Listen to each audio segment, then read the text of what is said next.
ഞാനെപ്പോഴും ഈ പഠിക്കുന്ന കുട്ടികളെ കാണുമ്പോൾ എനിക്ക് ഭയങ്കര അങ്ങനെ ഒരാളാണ് ദിശ. നന്നായി ഇരുന്ന് ഹാർഡ് വർക്ക് ചെയ്ത് പഠിക്കും, ഇരുന്ന് മെനക്കിടും. അത് അപ്പൊ അങ്ങനെ കഷ്ടപ്പെട്ട് ഒരു 5 കൊല്ലം ഒരു കോഴ്സിലേക്ക് പോയിട്ട് ആ ഒരു കോഴ്സ് യൂസ് ചെയ്യാതെ ഇങ്ങനെ ഇടുക എന്ന് പറയുന്നത്, ദിശ ആയുർവേദ ഡോക്ടറാണ്. അപ്പൊ അവരുടെ പ്രൊഫഷൻ, ഞങ്ങൾ ദുബായിൽ, ഞാൻ കുറേ കാലം ദുബായിൽ ഉണ്ടായിരുന്നു.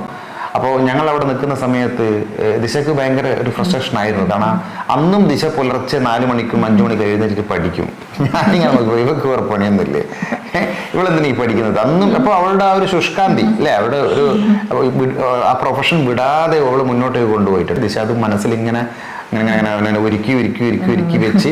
അപ്പൊ അവളുടെ ആഗ്രഹം എന്താണെന്ന് എന്നോട് പറഞ്ഞിട്ടുണ്ടായിരുന്നു, നാട്ടിൽ സെറ്റിൽഡ് ആവണം എത്രയും പെട്ടെന്ന്. അതായത് ഞാനും കൂടെ നാട്ടിൽ വന്നിട്ട് ദിശയുടെ പ്രൊഫഷനിലേക്ക് ശ്രദ്ധിക്കണം എന്ന രീതിയിലായിരുന്നു ദിശ പറഞ്ഞിട്ടുണ്ടായിരുന്നു. അപ്പൊ ഞാനും ഒരു നല്ല ഭർത്താവായതുകൊണ്ടും ദിശയുടെ വിഷമങ്ങൾ മനസ്സിലാക്കുന്ന ഒരു ഭർത്താവായതുകൊണ്ടും, രണ്ടും സെയിൽസ് മേഖലയാണ്. പെൺകുട്ടികൾ ഇപ്പം SSLC +2 ഒക്കെ കഴിഞ്ഞ് ഏതെങ്കിലും പ്രൊഫഷണൽ കോഴ്സിനൊക്കെ ചേരും. കഷ്ടപ്പെട്ട് പഠിച്ചിട്ടായിരിക്കും, അത്രയും കഷ്ടപ്പാടുണ്ട് ഓരോ കോഴ്സും നമ്മൾ വിജയിച്ച് വരാൻ വേണ്ടി. അത് കഴിഞ്ഞ ഉടനെ കല്യാണം കഴിച്ചിട്ട് പറയും, ഇനി കല്യാണം കഴിച്ചതിന് ശേഷം പിന്നെ നിങ്ങൾ ജോലി എന്താന്ന് വെച്ചാൽ ചെയ്തോന്നു. പക്ഷെ പല സാഹചര്യം കൊണ്ട് അവർക്ക് ജോലിക്ക് പോകാൻ പറ്റില്ല. പിന്നെ പ്രഗ്നൻസി, ഡെലിവറി, അങ്ങനെ ആയിട്ട് ഇത്രയും കഷ്ടപ്പെട്ട് പഠിച്ചിട്ട് പിന്നെ ഒന്നും ചെയ്യാൻ പറ്റാതെ അതിന്റെ ഫ്രസ്ട്രേഷനുമായി നടക്കുന്ന ഇഷ്ടംപോലെ ആൾക്കാരുണ്ട്.